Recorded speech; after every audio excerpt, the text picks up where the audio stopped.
ang uluhan sa atong promotion karon nga kabuntagon, mga kaigsuunan, life is what we make it, winner or loser. Mao ni ang ato nga pagatun-an ining kabuntagon, mga kaigsuunan. Nining unang pangutana sa atong pagtuon nining kabuntagon sa atong pagpadasig. How do we live pleasing in the sight of God? So, ang mga butang nga tulo atong isgutan karong kabuntagon, mga kaigsuunan, nag-una, let us be serious with our relationship to God. Tungod kay ang Ginoo magtan-aw na to mahimuot kung ang atong pakigsuod o ang ato nga pag-alagad niya kita seryoso. Tungod kay hapit na siya mubalik o gikinahanglan nga atong andamon, atong iimbis ang atong kaugalingon alang ni anang reward sa kinabuhing walay katapusan. Nag-ingon din sa 1 Timothy chapter 6 verse 11, but you, man of God, strive for righteousness, godliness, faith, love, endurance, and gentleness. Nindot kayo ang itambag sa Ginoo alang kanato. Ingon nga kita, mga tao, mga inanak niya, nga nagsimba, atong paningkamutan ang atong pagkamatarong, pagkadyusnon, pagtuo, gugma, o magkamapalahutayon, o pagkamaayo. O dini sa sinulot ni Sister White, mga hinigugma nga makaigsuunan, Gospel Workers 100, guard jealously your hours for prayer, Bible study, and self-examination. Set aside a portion of each day for study of the Scriptures and communion with God. Thus you will obtain a spiritual strength and will grow in favor with God. So, gisultian ta makaigsuunan nga bantayan nato atong mga oras sa atong pag-ampo, sa buntag, sa gabi, sa pagsimba, sa pagbasa sa Biblia, o sa atong kaugalingon nga pakigsuod ngadto sa Dios. Mao ni ang ipadasig alang kanato. Nag-ingon din sa Education 297, focusing on Jesus will strengthen our priorities. For we once the gaze speaks upon Him, the life finds its center. Mauna kung ato lang yung i-focus ang ato nga pagtanaw ngadto sa Ginisus, ato maghimo ang masintro nato siya sa atong kinabuhi. Dugang pa sa Desire of Ages, page 525, let diligence, promptness, and energy be sanctified by the grace of Christ. Then the life will be an unconquerable power for God. Munang nindot kay makigsunan ang padasig ni Sister White. Sa 2 Corinthians chapter 7 verse 1, sa ato yung pinulungan, mga hinugugma nga makaigsuunan, minahal kong makaigsuunan, tungod ni ining mga saad, alang kanato, hinluan ta ang atong kaugalingon, gikan sa bisan unsa, nga makahugaw sa lawas o espiritu.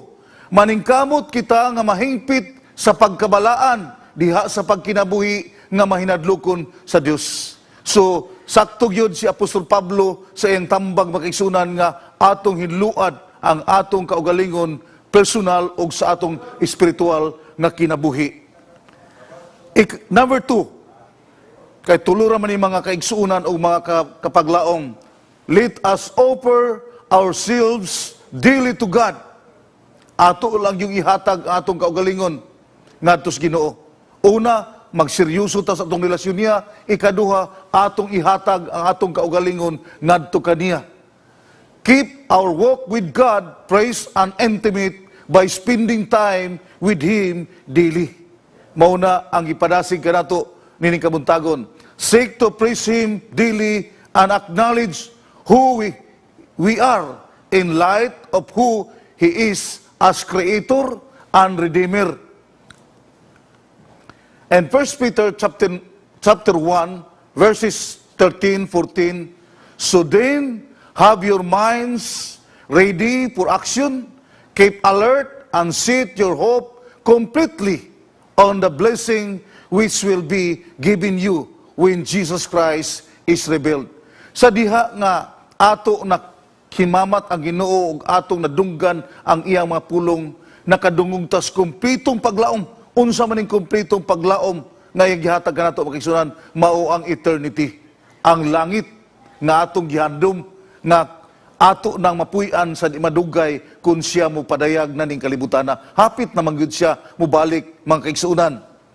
Verse 14, be obedient to God and do not allow your lives to be shaped by those desires you had when you were still ignorant. Ang buot pasabot nato ning kabuntagon, ang atong kinabuhi, atong itugyan ug ihatag sa Ginoo, ingon nga kita magmasidulundon ug di nato tugutan nga ang linglas kaaway nga ihatag nato sa matag adlaw, di na mabalhin ang atong destinasyon ug atong padulngan yun para langit.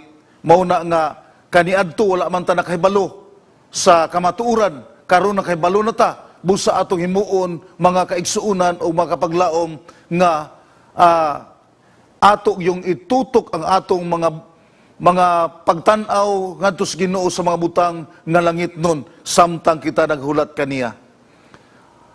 1 Peter chapter 1 verses 15 to 16, dunay tambag ang Ginoo alang kanatong tanan. 15, instead be holy in all that you do, just as God who call you is holy. Nindot kay makigsunan nga itang nga kita magbalaan sa atong kaugalingon, ingon nga ang Ginoo nga atong Dios nga nagtawag kanato balaan. 16, the scripture says, be holy because I am holy. Mao na nga di lang kita magbalaan mga hinigugmang makaigsuunan, makapaglaom panahon sa adlaw nga balaan, kundi sa tanang panahon magbalaan gyud ta. Kay narabay usahay mo ingon ang uban nga mga batan-on nga naunsa man na si igsuon nga nasubrahan naman na pagkabalaan. Mas maayo nang masubraan kontras makulangan mga kapaglaom. Tungod ka ang Ginoo nga atong gialagaran usa ka Dios nga balaan. Katapusan, number 3, work sincerely for the Lord. Kitang tanan gipialan sa buluhaton ang atong mga dinhi sa ato studio, matag usa dunay mga tagsa-tagsa ka mga tulumanon nga ilang buhaton, kitapod sa ato nga iglesia dunay tagsa-tagsa ka mga buluhaton. Bisan ang walay tao nga mudaig nato, pero tungod nagbuhata alang sa Ginoo. Amen. 1 Timothy chapter 6 verse 14, to obey your orders and keep them faithfully until the day when our Lord Jesus Christ will appear. So, ato lang yung sundon ang mga pagtulunan sa atong iglesia nga matinud-anon hangtod nga mubalik ang atong Ginoo. Kay mubalik siya, dili naman siya magluwas nato. Kay humanaman ta niya giluwas gipakamatyan didto sa Kalbaryo sa krus. Mubalik siya for the second time. Nag-ingon ang Job 34 verse 11, he rewards people for what they do and treats them as they deserve. Ang pagkanindot kay makigsunan, ang pagbalik des Ginoo maghatag nagganti nato alang sa kinabuhi. Sa atong pag-imbis sa kalibutan, mag-imbis matag mga salapi or sa atong kusog, apan ang paralangit atong siguruon yun, mga hinigugma kung mga kapaglaom, makaigsuunan, kay nag-ingon ang Romans chapter 2 verse 6, for God will reward each of us according to what we have done. Amen? So, sigurado yun ang reward. Naana ang reward sa langit, giandam na ang kita karon atong himuon ang paglipay sa Ginoo. Labi na yun ang atong pagkapinialan, atong lipayon ang Ginoo, makaigsuunan sa pag-uli sa matinud-anon nga bahin sa Ginoo o paghatag o madagayaon nga halad. Sa Revelation chapter 22 verse 12, listen, says Jesus, I am coming soon. I will bring my rewards with me to give to each one according to what he has done. Muna nga, importante gyud kaayo mga kapaglaom ang atong binuhatan nga makapalipay tas Ginoo sa atong isig kataw, sa atong mga igsuon, sa atong iglesia, atong lipayon makaigsuunan kay muna ang dako nga role kay balusan tas Ginoo.